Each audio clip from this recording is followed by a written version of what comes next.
வணக்கம். இந்த வீடியோவில் பங்குச்சந்தைனா என்ன அப்படின்ட்டு பார்க்கலாம். பங்குச்சந்தை அப்படிங்கிறது தேசிய பங்குச்சந்தை, அப்புறம் மும்பை பங்குச்சந்தை அப்படி இருக்குது. அதாவது பிஎஸ்சி என்எஸ்சிம்பாங்க. அதில் வெவ்வேறு கம்பெனிகள் அதில் லிஸ்ட் பண்ணியிருப்பாங்க. அதில் நாம் பணத்தை முதலீடு பண்ண முடியும்.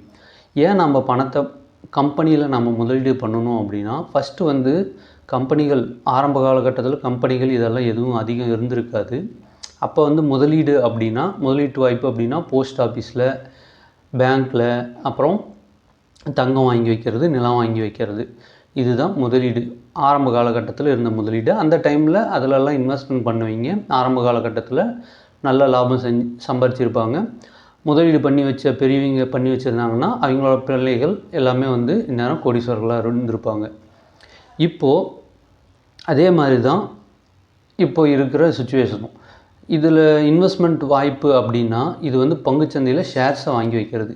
இண்டஸ்ட்ரி ரெவல்யூஷன், அதாவது கம்பெனிகளோட வளர்ச்சியில் நாம்ளும் ஒரு பங்கு எடுத்துக்கிட்டோம் அப்படின்னா நம்மளோட வளர்ச்சியும் இருக்கும். இனிமேட்டு வர காலகட்டத்தில் தங்கம் இது எல்லாமே இருக்கும். அது ஒரு சேஃப் அசட்டாக இருக்கும், பங்கு முதலீடாக இருக்கும்.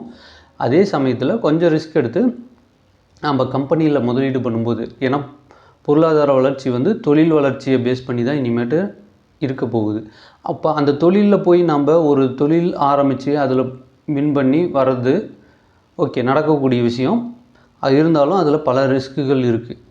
அதே மாதிரி தான் இந்த தொழில் ஆரம்பித்து நம்ம பண்ணுறதுக்கு பதிலாக ஆல்ரெடி ஒரு தொழிலை எஸ்டாப்ளிஷ் பண்ணி வச்சுருக்காங்க. அவங்களுக்கு முதலீடு தேவைப்படுது. நம்ம இன்வெஸ்ட்மெண்ட்டாக நம்ம பணத்தை கொடுத்துட்டு அந்த தொழிலை நம்ம வாங்கிக்கிறோம். இந்த மாதிரி நம்ம தொழிலில் முதலீடு பண்ணி தொழில் வளர்ச்சியில் நம்ம பங்கு எடுத்துக்கிட்டோம் அப்படின்னா, தொழில் வளர்ச்சி அடையும் போது நமக்கும் அந்த ஷேர்ஸோட விலை ஏறும். எப்படி லேண்ட் வாங்கி வச்சுட்டு கொஞ்ச நாள் விட்டு வச்சோமோ அது எப்படி வளர்ச்சி அடையுதோ அதே மாதிரி தான் இந்த பங்குகளும்.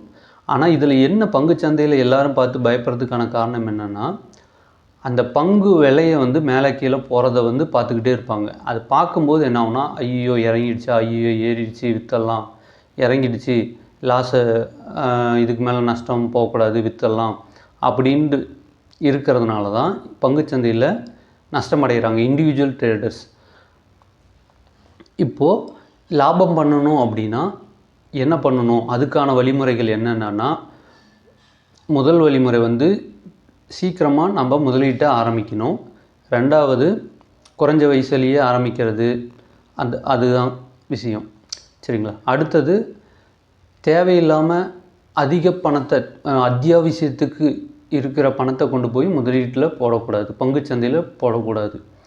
சரிங்களா? ஒரு 2-3 வருஷம் 4 வருஷம் தேவையில்லாத பணம்னா பயன்பாடு, அதிகமான பயன்பாடு நமக்கு வேணாம், அந்த பணத்தை நம்பி தான் நம்ம லைஃப் டைம் ரெகுலர் லைஃப்பை நம்ம நடத்துவோம் அப்படிங்கிற பணத்தை பங்குச்சந்தையில் முதலீடு பண்ணக்கூடாது.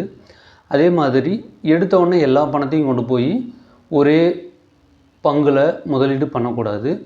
கொஞ்சம் கொஞ்சமாக பிரித்து பணத்தை கொஞ்சம் கொஞ்சமாக சிஸ்டமேட்டிக் இன்வெஸ்ட்மெண்ட்டில் நாம் ஷிஃப்ட் பண்ணிட்டு வரணும். அதாவது சிஸ்டமேட்டிக் இன்வெஸ்ட்மெண்ட்னால் அது ஒரு பிளான் மாதிரி தான். பிளான்னா ஒரு குறிப்பிட்ட இடைவெளியில் கொஞ்சம் கொஞ்சமாக பணத்தை முதலீடு பண்ணுறது தான் சிஸ்டமேட்டிக் இன்வெஸ்ட்மெண்ட் பிளான் அப்படின்னு சொல்லுவாங்க. அதை நீங்கள் எதில் வேணாலும் பண்ணலாம். மாதம் மாதம் பண்ணலாம், 2 மாதத்துக்கு ஒரு வாட்டி பண்ணுறதும் எஸ்ஐபி தான் இப்படி பண்ணுறது.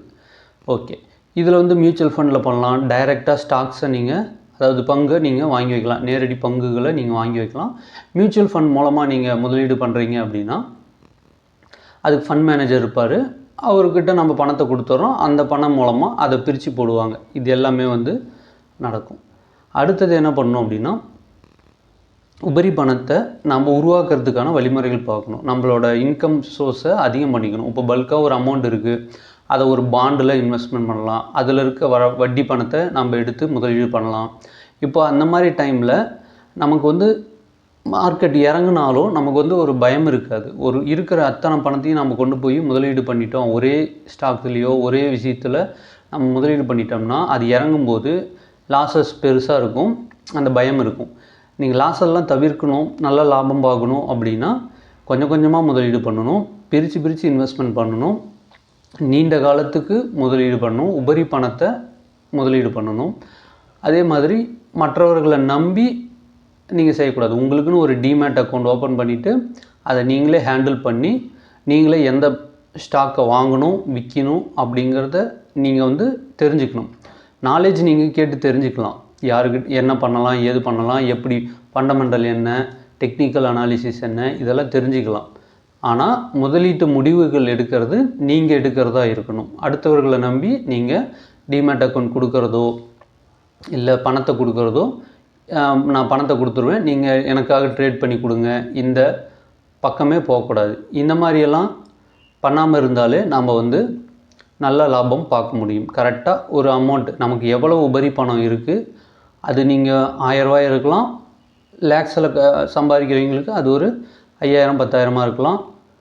அது அவங்க இன்கம்மை பொறுத்து 100 ரூபா கூட கம்மியாக சேலரி வாங்குறவங்களுக்கு உபரி பணம் ஒரு 100 ரூபா கூட இருக்கலாம், எவ்வளோ வேணாலும் இருக்கலாம். ஆனால் முதலீடு அப்படிங்கிறது உபரி பணத்தை பங்குச்சந்தையில் கொஞ்சம் கொஞ்சமாக இன்வெஸ்ட்மெண்ட் பண்ணலாம். அதுக்கு பிரித்து போர்ட்ஃபோலியோவுக்கு எதில் எவ்வளோ இன்வெஸ்ட் பண்ணலாம் அப்படிங்கிறத நம்ம கேட்டுக்கலாம். நாலேஜ் இருக்கிறவங்கள கேட்டு அனலைஸ் பண்ணி நம்ம முதலீடு பண்ணலாம். என்ன பண்ணலாம், தங்கத்தில் கொஞ்சமாக வாங்கலாம், அப்புறம் ஸ்டாக்ஸ் வாங்கலாம். ஸ்டாக்ஸில் என்னென்ன கம்பெனி வாங்கலாம், ஃபார்மா கம்பெனி, மருந்து கம்பெனிகள் இருக்குது, ஐடி கம்பெனிகள் இருக்குது, அப்புறம் எஃப்எம்சிஜி கம்பெனி இருக்குது. இந்த மாதிரி ரியல் எஸ்டேட்டு, இந்த மாதிரி பிரித்து நம்ம முதலீடு பண்ணலாம். இப்போ இன்னும் அடிஷ்னலாக இப்போல்லாம் ரிட் அப்படின்னு சொல்கிறாங்க, அப்புறம் இன்விட் அப்படின்னு சொல்லுவாங்க. இதெல்லாம் பார்த்திங்கன்னா ஒரு ஃபிக்ஸ்டு அசட் மாதிரி, ஃபிக்ஸ்டு அசட்டில் நம்ம முதலீடு பண்ணி ஒரு ரெகுலர் இன்கம் பார்க்குறது. ஷேர் மார்க்கெட்லேயே இந்த விஷயங்கள் பண்ணி நம்ம ரெகுலர் இன்கம் எடுக்க முடியும். உங்களுக்கு டிவிடெண்ட் ஸ்டாக்ஸ் எது, உங்களுக்கு ரெகுலராக பேங்க் அக்கௌண்ட்டுக்கு உங்களுக்கு அந்த ஸ்டாக்ஸ் வளர்ச்சி அடைகிறத தவிர உங்களுக்கு கம்பெனி ப்ராஃபிட் பண்ணும்போது அதிலேருந்து உங்களுக்கு ஒரு அமௌண்ட் வந்து உங்கள் பேங்க் அக்கௌண்ட்டுக்கு வரும்.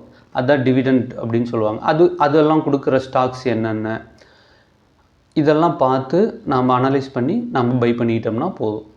இதுக்கு வந்து பெருசாக ரொம்ப நம்ம சிரமப்படணும்னு இல்லை. ஒன்று தெரிஞ்சவங்கள கேட்டு தெரிஞ்சுட்டு கொஞ்சம் கொஞ்சமாக முதலீடு பண்ணலாம். ஒரே நாளில் நம்ம போய் பண்ண போகிறது கிடையாது. டெய்லி ஒரு ஸ்டாக் வாங்கினா கூட போதும். அல்ல மாதத்துக்கு ஒரு வாட்டி ஒரு அமௌண்ட்டு நம்ம வச்சுருக்கோம், ஒரு 5000 வச்சுருக்கோம், மாதம் 5000 இன்வெஸ்ட்மெண்ட் பண்ணுறோம், இல்லை 10,000 இன்வெஸ்ட்மெண்ட் பண்ணுறோம், இல்லை 1000 ரூபாய் நம்ம மியூச்சுவல் ஃபண்டில் நான் போட்டுறேன், 1000 போடுறேன் அப்படின்னாலும் போட்டுக்கிட்டு நம்ம லாங் டேர்மில் நம்ம கொண்டு போக முடியும். முதலீட்டை நம்ம கொண்டு போயிட்டே இருக்கலாம். இப்படி பண்ணும்போது நம்ம வந்து என்ன பண்ண முடியும் அப்படின்னா, நீண்ட காலத்துக்கு, அதுவும் நீண்ட காலம் அப்படிங்கிற டைம் கொடுக்கணும். அந்த தொழில் வளர்ச்சி அடையிறதுக்கு நம்ம அந்த டைம் கொடுத்தோம் அப்படின்னா கண்டிப்பாக உங்களோட முதலீடு வந்து நல்ல வளர்ச்சி இருக்கும். அதாவது ஷேர் மார்க்கெட்டுங்கிறது வந்து ஸ்ட்ரெயிட் லைனில் போகாது. உங்களுக்கு வந்து அப் அண்ட் டவுன் இருந்துக்கிட்டே தான் இருக்கும். ஓகேங்களா? லாங் டேர்மில் பார்க்கும்போது தான் அது வந்து மேலே இருக்கும். ஏன்னா இந்திய பொருளாதார வளர்ச்சியை வந்து மேலே இருக்கிறதுக்கான வாய்ப்புகள் ரொம்ப அதிகம். ஜிடிபி க்ரோத் ஆகிட்டே தான் போகும் நம்ம இந்தியாவில். அப்போது நீண்ட காலத்தில் கண்டிப்பாக ஷேர் மார்க்கெட் மேலே இருக்கிறதுக்கான வாய்ப்புகள் அதிகம். இப்போது நீங்கள் ஃபிக்ஸ்டு டெபாசிட்டில் போடுற மாதிரி 1000 ரூபா போட்டேன் எனக்கு எவ்வளோ வரும், 2000 ரூபா போட்டேன் எவ்வளோ வரும் அப்படின்ட்டு யாரும் சொல்ல முடியாது. ஷேர் மார்க்கெட்டை பொறுத்த வரைக்கும் 2 வருஷத்துக்கு கீழே இருக்கும். அதை நம்ம விட்டுறக்கூடாது. தொடர்ச்சியாக நம்ம முதலீட்டை ஒரு குறிப்பிட்ட கால இடைவெளியில் முதலீடு பண்ணிக்கிட்டே வரணும்.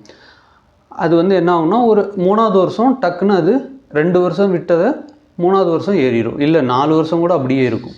5வது வருஷம் அது 4 வருஷத்துக்கான பலனை அந்த 4வது கடைசி வருஷத்தில் உங்களுக்கு ரிட்டனாக கொடுத்துரும். அது சிஸ்டமேட்டிக்காக உபரி பணத்தை நம்ம முதலீடு பண்ணும்போது, உபரி பணம்னா அதாவது அந்த பணத்தை நம்பி தான் நான் வாழ்க்கை நடத்துவேன், அந்த பணம் தான் எனக்கு அத்தியாவசியம் அப்படிங்கிறது இல்லாமல் இருக்கிற பணம் தான். ஏன்னா அப்போ தான் நீங்கள் வந்து என்ன பண்ணுவீங்கன்னா, அந்த பணத்தை வந்து நீங்கள் தொடமாட்டீங்க.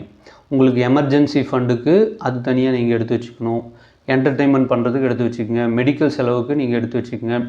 அது எல்லாம் போக என்ன மிச்சம் இருக்கோ அதை முதலீடு பண்ணிட்டு வந்தீங்கன்னா கண்டிப்பாக உங்களுக்கு நல்ல ஒரு ரிட்டர்ன் இருக்கிறதுக்கான வாய்ப்புகள் ரொம்ப ரொம்ப அதிகம்.